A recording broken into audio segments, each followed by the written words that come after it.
Yes. Yes. Mr. Nyakenya, you can just assist me with the spell. N Y-E G-E N-Y-E.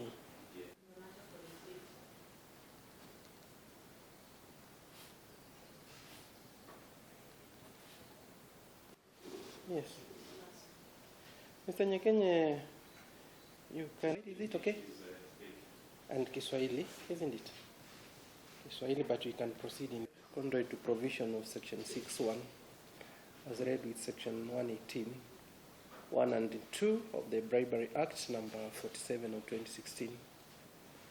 Particulars are that on the 4th day of October 2020 at Afro Seari Hotel along the Eastern Bypass within Nairobi City County, together with others not before the court, we made a request for a bribe in the sum of 2.9 million from Joseph Dambuki Makosi, Shendrak Mutisa Chungu, Simon Kioko Mangangi, who are officers of the United African Evangelical Ministries, and Jackson Musioka Mutie, who is an official of the Grace Children's Home, with the intent that in consequence you would influence the writing off of alleged tax due to the Kenya Revenue Authority from the Grace Children's Home. Count 1, 2, or not true?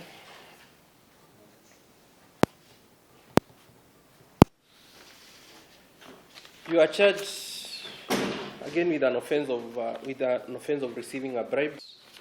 Particulars are that on diverse dates between that and 8th of October 2020 at an unidentified location in the Republic of Kenya, you requested for a bribe in the sum of 2.9 million from Joseph Makosi Ndambuki, who is an official of United African Evangelical Ministries, with the intent that in consequence you would influence the writing off of alleged tax due to the Kenya Revenue Authority from Grace Children's Home. True or not true?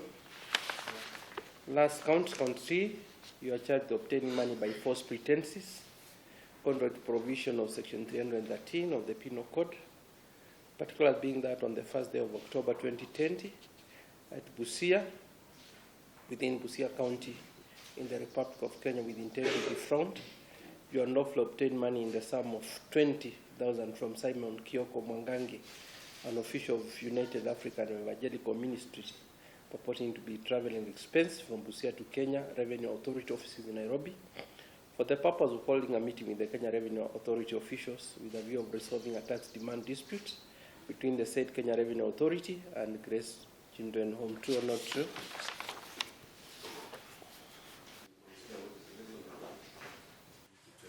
Into account that the accused has been out on a police cash bail of 50,000.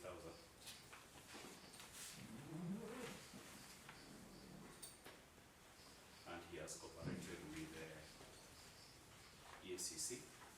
When summoned, he appeared without bail.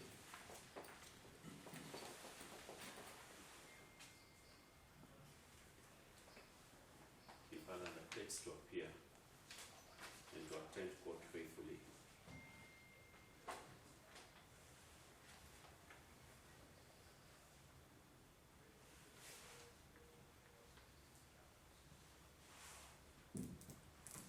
Now we also pay for copies of documentary evidence, if any, that the state intends to use to prove their case.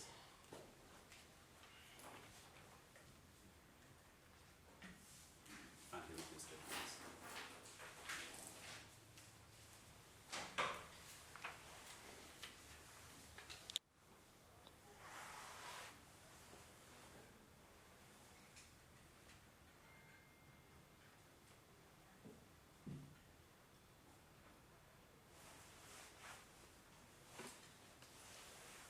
And the response?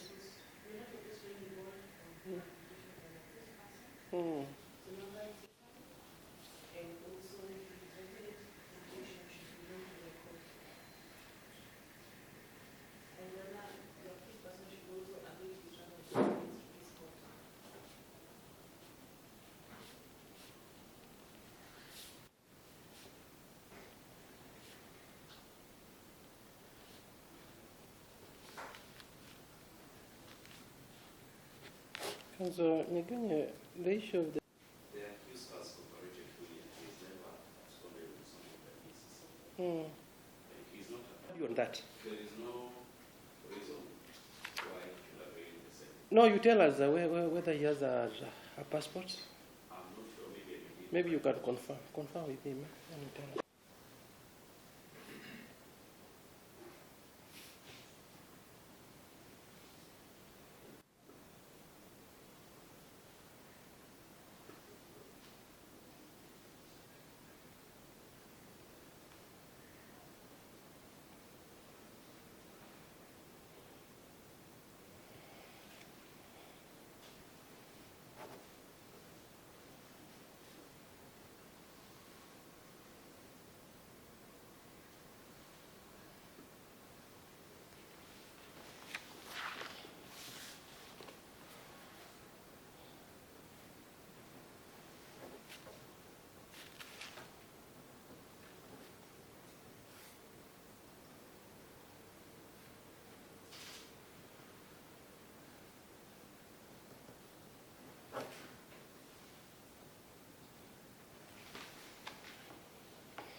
If 19 is within 14 days, I've got no problem. But check on your accused person on the 3 counts, 1, 2, up to 3.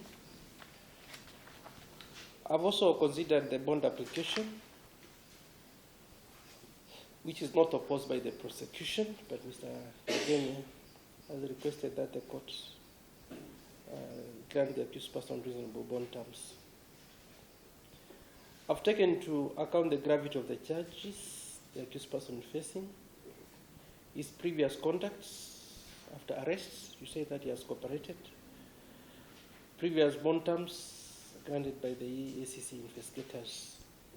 And out of that, what I find to be reasonable and appropriate bond terms in this case are bonds, sum of 1 million, one short for the similar amount, that's bond.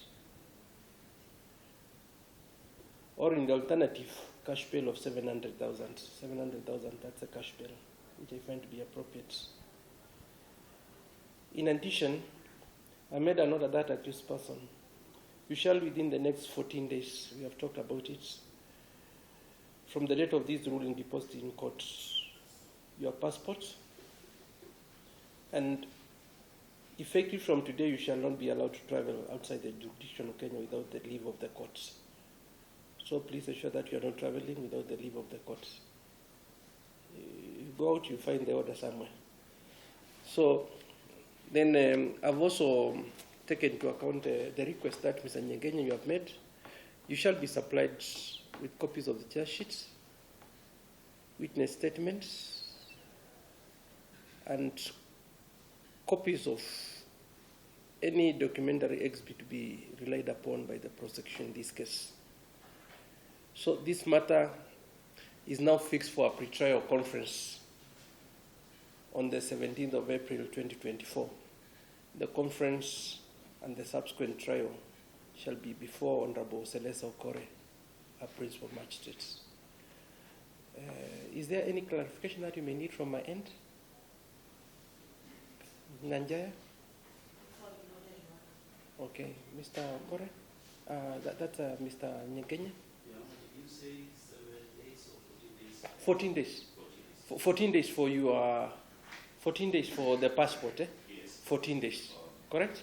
Then the bond terms 1 million with one surety for similar amount, or in alternative a cash bail of 700,000.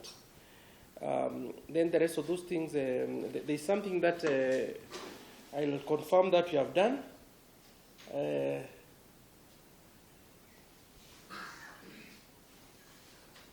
the contact lists. Kindly, yes, thank you, Council Nyegenye, you have done it. There's also Philip, he has also done it. The Ayo Mbuvi has done it. Then the prosecutor, Nanjaya, you have also done it. So it's okay. So please